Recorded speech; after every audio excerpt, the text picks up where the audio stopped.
I think S is essentially never a bad pick unless it's hard countered already. Like, if you get it, you're not going to regret it unless they already have the hard counter unit. A is all around good, might need an upgrade, might need some tech or a card, but can be made into like a main core unit. The B is like, it can be good in certain scenarios. Like, sometimes you can sneak up on them with it. C is very niche scenarios. D is, are you trying to throw the game most of the time? All right, the Arclight. S. Okay? The Arclight can work in any composition. You can find a place for it. You gotta know where to put it, but it can pretty much do everything. You always need chaff clear. It is cheap and easy, so don't make the joke. Okay. Steel balls. B. They are very good counters to rhinos, giant units. They can snipe the buildings, but they can also be incredibly unreliable and get pretty hard countered by a small distraction or anything with more than 4 range. Also, a lot of the time, in order to really make them good, they need to have level 2 or plus or some tech upgrades. So, crawlers, there should just be a crawler tier. It's insulting to the crawler to be on the same tier with any other unit. Crawlers, their tech upgrades are good. They get in the way of things. You can put them pretty much anywhere. Most of the time, they're going to be great. They barely feed any XP because you don't kill them. Like, there should just be a crawler tier. But they fit in that category. So the Fang, this is a very difficult one because I think it could be anywhere from D to S. It all depends, so it's going to even out on B because it's very upgrade dependent. If you pick the wrong upgrade or get them at the wrong time, they're going to melt to, like, they just stand there and take rockets to the face. Or get burnt to a crisp, or get even chewed up by crawlers. But once you get the upgrades like Energy Shield and have some teammates around, they can become they're like Marines in Starcraft. That's almost a direct comparison.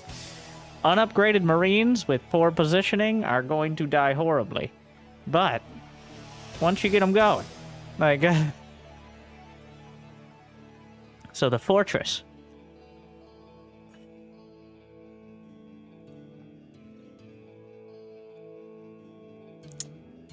Fortress is a big definition of it depends. Like, there are some compositions of the Fortress that work amazing. They look broken if you put it all together perfectly. I've heard of some Fortress strats that really work. I have not faced them. My usual strat for winning is, hey, that looks good, and then steal the strat and maybe improve on it if I'm lucky. And I haven't really seen that with the Fortress. A lot of the time when a Fortress is slapped down, it could have been other things that would have worked just fine. That's my definition of like a C or D tier unit.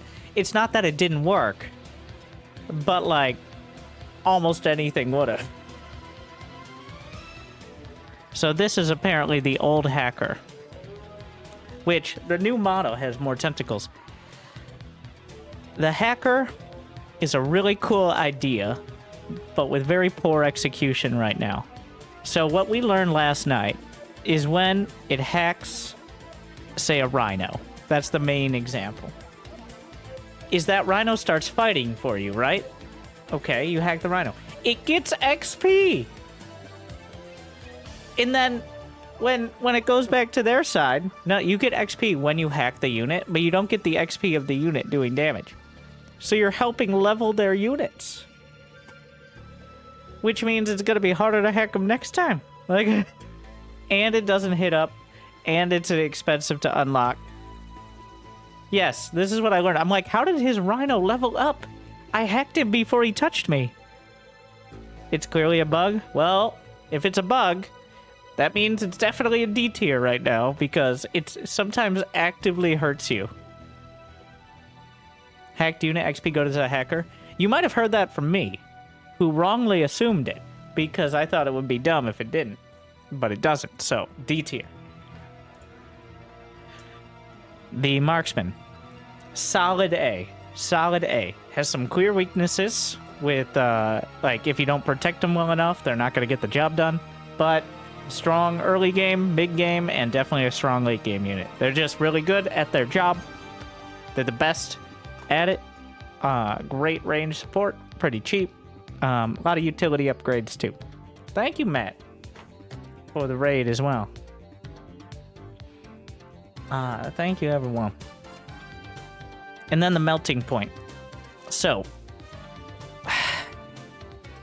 this one's hard. Because the melting point, one, it looks cool as fuck. So that it has that going for it. But much like a lot of the giant units, the animation time and it just isn't reliable enough. Like, it isn't good enough at its job, I think. Especially since the quote meta is to run down the buildings. The melting point has no capability of doing that in any real scenario. It's like a C+, but the problem is all the giant units are countered by things like marksman pretty easily. So that also works against it. It becomes very difficult for it to get the job done. Mustang is S. That's not hard. It is insane DPS. It essentially invalidates air units. It's not bad against most ground. Even if your opponent gets armor, well then they've just wasted, in my opinion, the upgrade. You have to respect them. They will shred you. It's just a Oldsmobile with a chain gun on top, but it has the most DPS. It's usually the top DPS unit in the game. So, Overlords. If you had come to me some days ago, I would have put them in B, C, or D. But I actually think, after using them and finding the timings more, Overlords are A. Because they have so much utility. Not just for their battle cruiserness, but the photon, the ground cannon, the mothership. They have a lot of options, and of course you have to respect them in the air. Like, if you just are light on... If you don't have Mustang superiority or Phoenixes, well, you're going to have trouble bringing them down. So, now, I think the key point is you can't just go Overlords most of the time, but they're a strong, like, support unit that you can build around. So the Phoenix. Now, this is... my call on the Phoenix is a B+. I'm gonna put it in B, but it's like a B+ to me. It's a bit expensive for what it does. The upgrades, I don't think add that much value.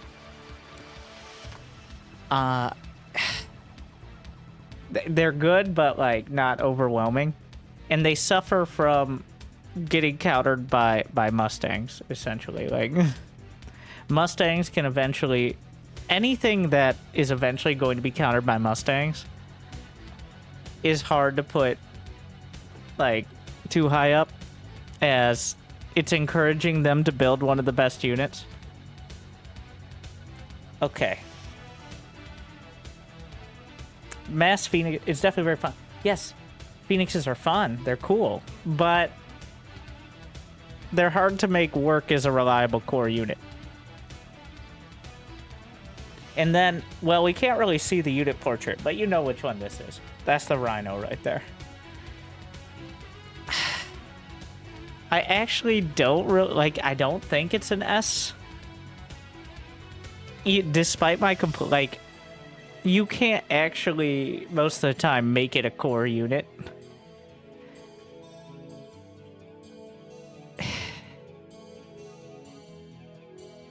It depends on how upset I am at the game, whether or not it's a S tier unit. Really. Like, I think based on whatever definition I'm coming, it's an A+ or an S-. Like, it has some very obvious, it must be countered, but I think it's obnoxious and it's annoying. Like, the Rhino is the Widow Mine of, almost literally because of the final Blitz explosion. Like, you might have the counter and it still might kill you even when it dies. Like, so I think the Widow Mine is a best comparison. Something that you have to spend an inordinate amount of effort to deal with and still might screw you over even if you deal with it perfectly.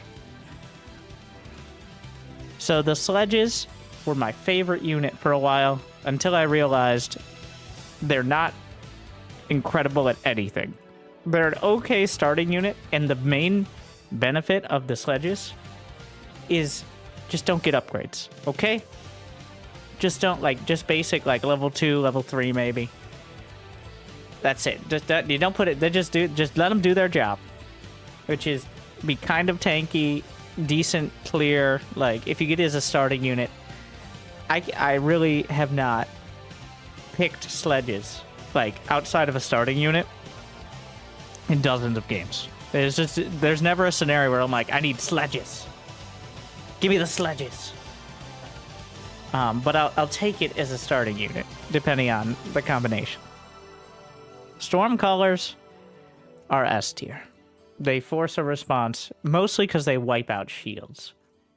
Like, if nothing else, their ability to take down shields. Also, if you don't position perfectly, the Stormcallers will punish you. They're not gonna win the game on their own, hopefully, but they are just, you can almost always get value out of them. I think they're always a good addition. Obviously, it depends, but I'd never say no to a Stormcaller if I had to. Vulcan is A. Now, this is a weird one. The Vulcan is a weird one. The Vulcan is A because it's such a great reactionary unit, and it works in a lot of scenarios. It also looks really bad in a lot of scenarios. I actually very much agree with A tier on the Vulcan. Because it has... it's an A-. It's probably a B+. But I think it's... So it only costs 100 to unlock. Which is... I say only 100, but like...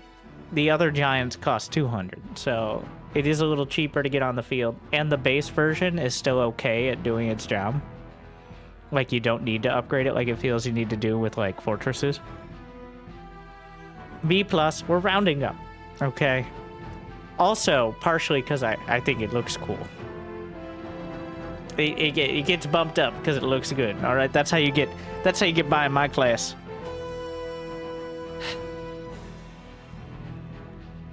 But it's cool as fuck, all right? It looks amazing. Wasps... These are the mutas. They are 100% mutas. They get shredded by Mustangs. They aren't great against most things. In the right place at the right time, though, they will ruin your day and look super OP. They are very annoying. If you're looking the wrong way, you will lose the game. Their main job is to hit your mineral lines, or your marksman lines, or your building lines, but in this case, literally your command center is what they target. But yeah. Let's see, I'm happy with it. I'm happy with this. Now, this is like the baseline. I bet you could do a tier list based on like different specialists and stuff like that, but I do think it's a testament to the game that all units have their place for the most part. The hacker needs love and maybe bug fixes, but And the building damage and debuff needs to be toned down, but the actual fight of the units, it feels like there's a lot of give and take. Apparently, this is the old version of the hacker. This tier list was like pre-early access. But I'm pretty comfortable with that. Now we'll leave it. Okay. And then, based on whether I start losing games, we may have to shift it up. A YouTube guy?